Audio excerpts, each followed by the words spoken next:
शुरू कीजिए। सदन के अंदर आज जल शक्ति मंत्रालय की अनुदान मांगों पर चर्चा हो रही है। सदन के साथियों ने इस महत्वपूर्ण मंत्रालय की अनुदान मांगों पर अपने अपने विचार रखे। जल है तो कल है, जल है तो जीवन है। और हम तो उस इलाके चाहते हैं मारवाड़ के, जहाँ जल को घी से भी ज्यादा संजो के रखा जाता था। लोग 5-5, 7-7 किलोमीटर तक मटकी से महिलाएं अपने घड़े से उनसे पानी लाती थी। आज भी बड़े बड़े तालाब वहाँ बने हुए।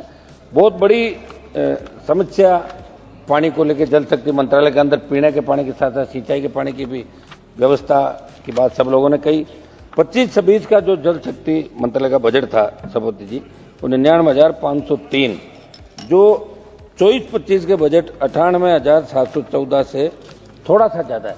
इसमें और ज्यादा बजट लेते हैं। निश्चित रूप से आज आवश्यकता देश के अंदर बेरोजगारी को, अगर आप डिमांड कर दीजिए, ज्यादा देने का डिमांड कर दीजिए। बेरोजगारी को आप क्या करूं सर? डिमांड कर दीजिए, आप मांग कर दीजिए। अच्छा, मैं डिमांड्स पर डिमांड ही करूंगा ना। हाँ। ये जरूरी।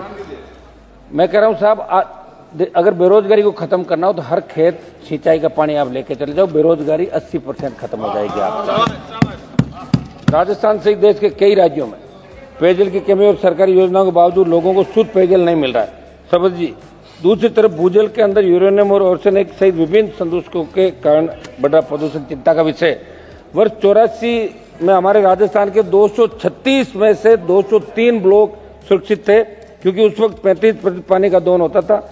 सरकारी आंकड़ों और समाचार पत्रों के अनुसार 30 वर्षों के बाद भूजल दोहन 114% बढ़ गया। अब मात्र 12% ब्लॉक ही सुरक्षित बने। इसलिए मंत्री जी, आपसे मैं विशेष आग्रह करूंगा कि राजस्थान के अंदर आप विशेष रूप से ध्यान दें।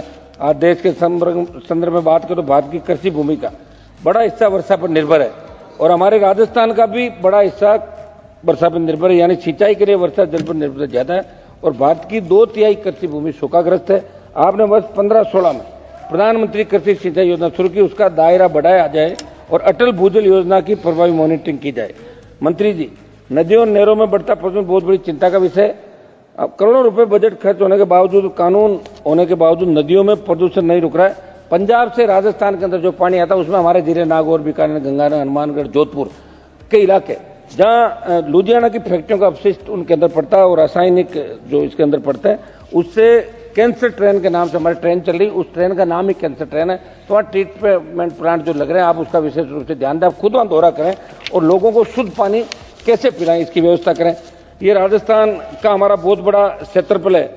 राजस्थान कृषि प्रधान राज्य है, समझ में। यहाँ जीवन यापन के लोग कृषि पर निर्भर रहते हैं तथा कृषि का विकास सिंचाई पर निर्भर है, लेकिन वहाँ सिंचाई के साधन नहीं है। कोटा, हनुमानगढ़, गंगानगर और कुछ इलाकों को छोड़ दे तो बाकी वर्षा पर सारा राजस्थान निर्भर है। राजस्थान में कुल सतही जल का मात्र 1.16% जल उपलब्ध है और 61.11% हिस्सा मरुस्थल है।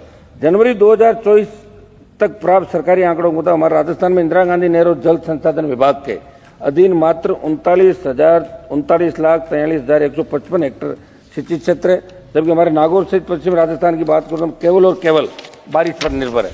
समझ मोदे, ERCP की तर्ज पर ERCP मैं जल शक्ति मंत्री जी से पूछना चाहूंगा कि हमारे पूर्वी राजस्थान के 13 जिलों में पेयजल और सिंचाई के लिए ERCP योजना बनी। वो हमने खूब सदन के अंदर मामले उठाए, आंदोलन में चले, जिसे आपने और राजस्थान सरकार ने संशोधित करके PK ERCP नाम दिया। अब राजस्थान सरकार ने उसका नाम राम सेतु लिंक परियोजना किया। क्या भारत सरकार इसके लिए 90% राशि देगी या नहीं, ये अभी उल्लेख नहीं हुआ। और आपने जो राजस्थान और मध्य प्रदेश में MOU करवाया, उसमें राजस्थान और MP को कितना कितना पानी मिलेगा, ये भी आप क्लियर करें। दूसरा मेरा निवेदन है, मेरे संसदीय क्षेत्र के नागौर, डीडवाना, कुचामन जिले के साथ पश्चिम राजस्थान के तमाम वो 1 दर्जन जिले जिनके लिए ERCP की तर्ज पे WRCP आप पश्चिम राजस्थान नहरी परियोजना विकसित करें और एक राष्ट्रीय परियोजना का उसको आप नाम ऐसे क्या करें।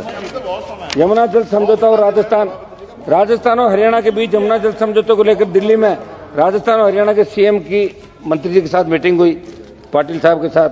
राजस्थान के मुख्यमंत्री ने कहा कि राजस्थान के शेखावाटी अंचल, सीकर, झुंझुनू और इन इलाकों को हम पानी देंगे पीने का, सिंचाई का। मैं आपको पूछना चाहता हूं मंत्री जी, वो समझौता क्या था? क्या वो हवा के अंदर था, वास्तविक था? तो उसका कुछ बताना तो सही था कि हम जाके उस बात को कहें। ये मेरा निवेदन। सीकर, चूरू, झुंझुनू के अंदर पानी कैसे मिले?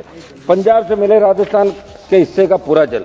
मोदी जी, 31/12/1981 को पंजाब, हरियाणा, राजस्थान के तत्कालीन मुख्यमंत्री के मध्य रावी व्यास नदियों के अधिक के जल के बंटवारे को समझौते की तरफ आगे बताना चाहूंगा कि राजस्थान को अब भी 0.60 पानी नहीं मिल रहा है। और पंजाब सरकार जब इस समझौते को समाप्त करने के उद्देश्य विधेयक लेकर आई तब माननीय सुप्रीम कोर्ट ने विशेष संदर्भ संख्या 1/2004 में रावी व्यास जल के संबंध में पंजाब समाप्ति अधिनियम 2004 को गलत माना। इसलिए मेरी मांग है कि केंद्र हस्तक्षेप करके राजस्थान को पंजाब से उसके हिस्से का पूरा पानी दे। राजस्थान बार बार आपको सीटें दे रहा है 25-25, इस बार गड़बड़ हो गई थी, मैं उधर हो गया तो 11 इधर आ गई, नहीं तो यहाँ भी इस बार भी ठीक रह जाता। इनको मैं ले आता, इनको ले आता मैं साथ में, हम 25 ले आते। समाप्त कीजिए आप समाप्त कीजिए प्लीज। रामगढ़ बांध और अतिक्रमण, समझ मुझे जयपुर पूरा शहर रामगढ़ बांध से पीने का पानी आता था। दुर्भाग्य से जल शक्ति मंत्री जी को मैं कहना चाहूंगा कि राजस्थान के जयपुर जिले में स्थित रामगढ़ बांध की तरफ आपका ध्यान दिलाना चाहूंगा। रामगढ़ बांध के बाव क्षेत्र का गला घोंट दिया गया, पर राजस्थान सरकार को नजर नहीं आ रहा है। नए जिम्मेदार अफसरों को हाईकोर्ट के निर्देशों के बाद मंत्री जी रामगढ़ बांध के बाव क्षेत्र में बनाए गए फार्म हाउस, रिजोर्ट, होटल, अस्पताल, मेडिकल कॉलेज बार बार कंटेम्प्ट में भी जा रहे हैं, तो इनको आप धराशायी करें और पीने के पानी की व्यवस्था। एक मिनट, जेजेएम लास्ट समाप्त करूंगा साहब। जेजेएम और राजस्थान जल जीवन मिशन को लेकर बड़े दावे आप करते हैं। हमारे राजस्थान में जल जीवन में भारी भ्रष्टाचार हुआ था पूर्ववर्ती सरकार से। मंत्री जी, जल जीवन मिशन में पूर्ववर्ती सरकार के समय भारी भ्रष्टाचार राजस्थान के अंदर, पुरानी सरकार थी, और वहां के जल जो मंत्री थे उनके घर ईडी की रेड हुई, सीबीआई की रेड हुई, और आपने घोषणा पत्र के अंदर ये बात की जैसे हम सत्ता के अंदर आएंगे उन सबको सलाखों के पीछे डालेंगे, सीबीआई जांच करेंगे। मैं आपको बताना चाहूंगा यहाँ के आपके जो पूर्ववर्ती सरकार मतलब, एक मिनट साहब कर रहा हूँ, पूर्ववर्ती सरकार कौन है? पूर्ववर्ती का बता दिया ना, राजस्थान की पूर्ववर्ती। हाँ, राजस्थान की पूर्ववर्ती सरकार के मंत्री के घर पे ईडी की रेड हुई। आपने ये कहा कि आप हमें वोट दो, हम जांच कराएंगे, लेकिन वो बात आगे नहीं बढ़ी, 1.25 साल से वहीं पड़ी। हम चाहते वो भी जांच करो, ये भी करो। एक मिनट समाप्त खत्म कीजिए। समझ होते ये आप इनकी जांच तो कराओगे ही कराओगे। फर्जी कंप्लीट ये सर्टिफिकेट इन्होंने 900 करोड़ से अधिक राशि के टेंडर कर दिए, कंप्लीट हो गए, गांव से लिखा दिया इन लोगों ने।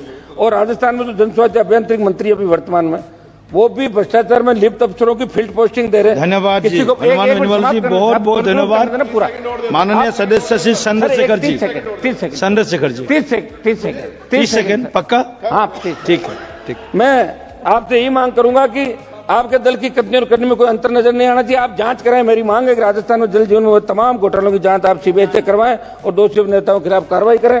राजस्थान और पानी का, एक मिनट समाप्त कराऊं। चंद्रशेखर जी सर, एक सेकंड प्लीज सुनिए। हम देखो श्री चंद्रशेखर, आप शुरू कीजिए, आपका समय शुरू हो गया। चंद्रशेखर जी, आपका समय शुरू हो गया जी, प्लीज। सब झगड़ा